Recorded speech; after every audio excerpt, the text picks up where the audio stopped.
है कि नहीं? इन्होंने मंदिरों को, हमारे त्योहारों को भी लूट का माध्यम बना दिया है। नफरत पैदा किया जा रहा है ताकि आप लोग लड़ते रहिए और ये लोग इसी हिसाब से देश को लूटते रहे। तो इन सब चीजों से बचिए। बहुत सारे लोग आए, बहुत सारे लोग चले गए, लेकिन सनातन धर्म अपनी इस अनवरत यात्रा को सम और विषम परिस्थितियों का सामना करते हुए निरंतर बनाए हुए है। तो ये विपक्ष वाले जो सदा सर्वदा से भव्य श्री राम मंदिर के विरोध में रहे थे, ये अंतिम चरण में भी विघ्न डालकर विघ्न संतोषी बनना चाहते हैं। मोदी जी जो है झूठ बोलने के मैन्युफैक्चरर हैं। मोदी जी जो है झूठ बोलने के होलसेलर हैं। इंडी अलायंस वाले लोग बीजेपी का विरोध करते करते राम जी के विरोध में क्यों आ गए? पूरी राजनीति बालाकोट की तरफ भी राजनीति हो रही है राम मंदिर पे चुनाव जीतने के लिए। कोई मुस्लिम समाज का आदमी बयान दे रहा है, ज्यादा बयान यही दे रहे हैं या ओवैसी साहब दे रहे हैं?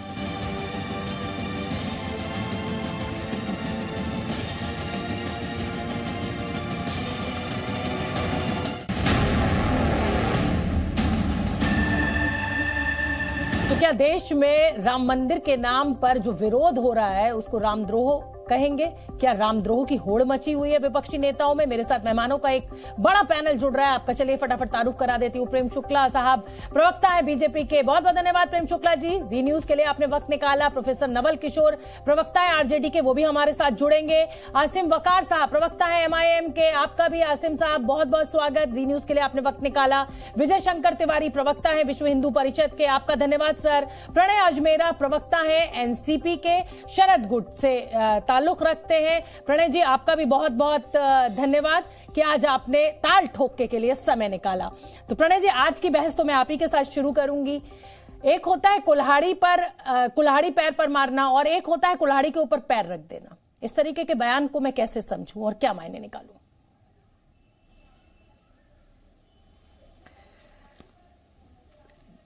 पैनल में उपस्थित सभी राजनीतिक पार्टी के प्रतिनिधियों को मेरा नमस्ते और मेरा जय श्री राम।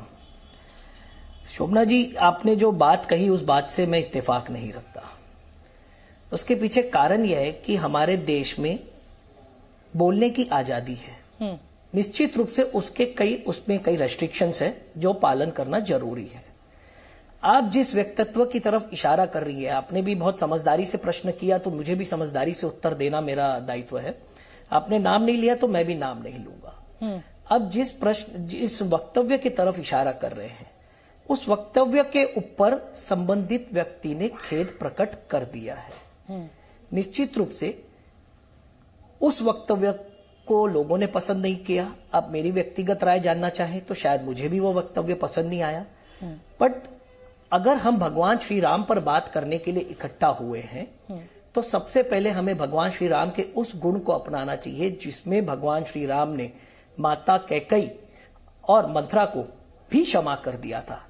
मैं बताना चाहूंगा कि जिनकी वजह से भगवान श्री राम, माता सीता, लक्ष्मण जी को वनवास भोगना पड़ा था, उनको भी हमारे प्रभु ने माफ कर दिया। लेकिन प्रणय जी, तो मुझे ऐसा लगता है कि इस प्रकार का वक्तव्य अगर किसी ने दे दिया है तो हमें उसे भूलकर कि आप श्री राम की बात कर रहे हैं, उन्होंने माफ कर दिया था। साथ ही मैं आपको ये भी याद दिलाना चाहूंगी कि जब ये बात राम को बताई गई राजा दशरथ के द्वारा, तो उन्होंने किसी अपशब्द का भी इस्तेमाल नहीं किया कैकई मां के लिए। यहां पर करोड़ों लोगों की आस्था के ऊपर हमला बोला गया है। अगर राम क्या खाते थे, क्या पीते थे, कहां सोते थे, अगर ये लोगों की आस्था से जुड़ा हुआ है तो जरूरी है इस स्तर की बात करना। मांसाहार हमारे सनातन में बुरा माना गया है, तो क्या ये माना जाए कि इस तरीके की बात कर आप सिर्फ एक खास वोट बैंक को आकर्षित करने की कोशिश कर रहे हैं, लेकिन उसके साथ आप ये ध्यान नहीं रख पा रहे कि एक बड़ा वोट बैंक आपसे छिटक रहा है, और जब इस गलती का एहसास होता है तो आप खेद जताने आ जाते हैं। शोभना जी, जैसे कि आपने मेरी व्यक्तिगत राय पूछी है, तो मेरी व्यक्तिगत राय यही है कि किसी भी प्रकार से भगवान श्री राम के नाम पर होने वाला राजकारण नहीं होना चाहिए। आपके आज के कार्यक्रम का नाम है राम का नाम बदनाम ना करो, ऐसी एक टैगलाइन मैं टीवी पर चलते देख रहा हूँ। बिल्कुल यही मैं इसी में कुछ बोलना चाहूंगा कि देवानंद साहब ने एक गाना गाया था कि देखो ओ दीवानो तुम ये काम ना करो, राम का नाम बदनाम ना करो। इसमें मैं अपनी तरफ से एक लाइन जोड़ना चाहूंगा कि देखो ओ दीवानो तुम ये काम ना करो, राम के नाम पर राजनीति मत करो और इसी के साथ राम का नाम बदनाम भी ना करो। ठीक है, सिर्फ एक ही पक्ष अगर राजनीति करता होता तो उस पर हम सवाल उठा सकते, पर हर पक्ष भगवान श्री राम के ऊपर राजनीति करना चाह रहा है, जो किसी भी तरह से सही नहीं है। मेरा मानना है कि यह राजनीतिक विषय नहीं, यह धार्मिक विषय है और हर किसी की अपनी अपनी व्यक्तिगत आस्था है। ठीक है, प्रेम शुक्ला का मैं रुक कर लेती हूँ। प्रणय जी आपने अपनी बात कह दी। प्रेम शुक्ला जी, कौन कर रहा है राजनीति? क्या ये राजनीतिक फायदे के लिए, 2024 के फायदे के लिए ही ये राम का शोर मचा हुआ है, राम नाम चल रहा है? देखिए, अयोध्या में श्री रामलला का जो भव्य दिव्य मंदिर बन रहा है, क्या वह राजनीतिक कार्य है या धर्म के लिए बन रहा है? वहां पर जो है राजनेता जाने वाले हैं कि राम के भक्त जाने वाले हैं? ऐसे में उस मंदिर के संदर्भ में, प्रभु रामचंद्र जी के व्यक्तित्व के संदर्भ में, उनके आहार की रुचि के संदर्भ में, मंदिरों के संदर्भ में टिप्पणियां कौन लोग कर रहे हैं और क्यों कर रहे हैं? श्रीमान अशोक गहलोत जो है उसको बालाकोट से उसकी तुलना कर दे रहे हैं। श्रीमान तेजस्वी कह दे रहे हैं कि मंदिरों की आवश्यकता ही नहीं है और अस्पतालों की आवश्यकता है। तो श्रीमान तेजस्वी यादव जो हैं वो सपरिवार अपनी पुत्री कात्यायनी का मुंडन समारोह संस्कार कराने के लिए श्री तिरुपति बालाजी जाते हैं। किसी अस्पताल चले जाना चाहिए था, किसी सैलून में चले गए होते। श्री तिरुपति बालाजी जाने की आवश्यकता क्या थी? वह तो धार्मिक स्थल है ना। वो यही कह रहे हैं ना कि जब बच्चे का जन्म होना है या बीमारी होनी है तो उपचार अस्पताल में होगा, लेकिन जब कोई धार्मिक आयोजन होगा तो उसके लिए मंदिर जाना नहीं होगा। बहुत निश्चित, हाँ निश्चित कह रहे हैं ना। तो अब धार्मिक आयोजन हो रहा है अयोध्या में कि उपचार का आयोजन हो रहा है?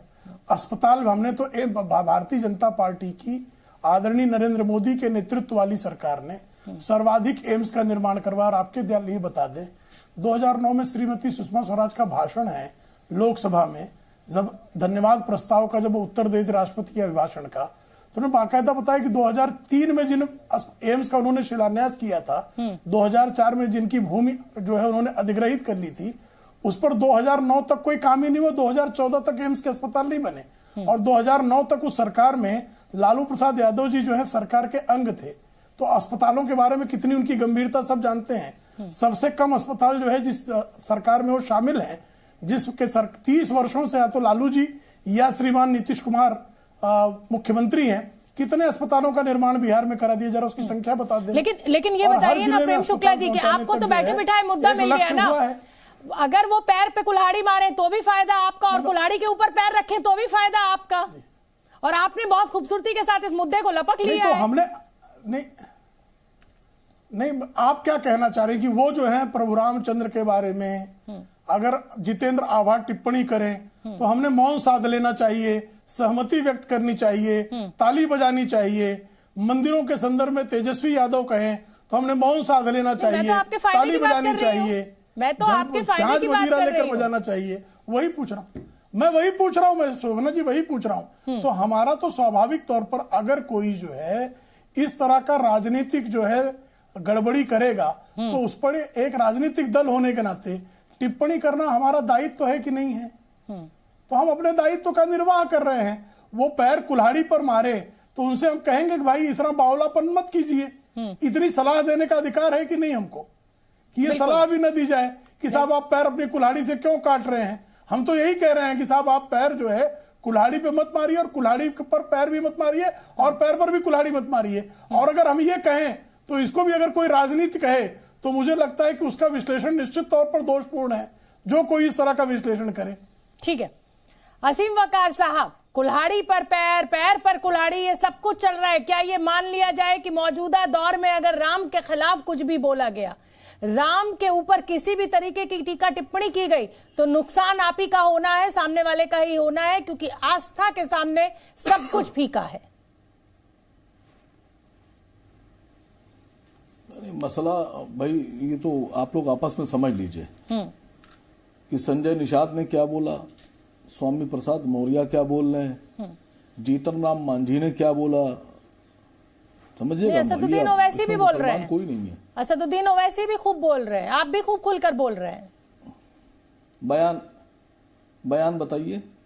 क्यों असदुद्दीन ओवैसी कह रहे हैं कि हम बाबरी को भूलने नहीं देंगे, बाबरी को नहीं भूला जाएगा, खूब असदुद्दीन ओवैसी कह रहे हैं। बयान बता दिया मैंने आपको। मैडम आप सुनिए, मैं भी पढ़ रहा था। आपने कहा कि सनातन में मांसाहार मना है, अच्छा नहीं माना जाता का ये मैं पढ़ रहा था इसमें। सुनिए दूसरी बात मुझे तो बड़ा अचंभा हुआ कि बजाय स्वामी प्रसाद मौर्य को अरेस्ट कराने के, जीतन राम मांझी को अरेस्ट कराने के, जितेंद्र अहवाल को अरेस्ट कराने के, आप असदुद्दीन ओवैसी के पीछे छुप गई जाकर।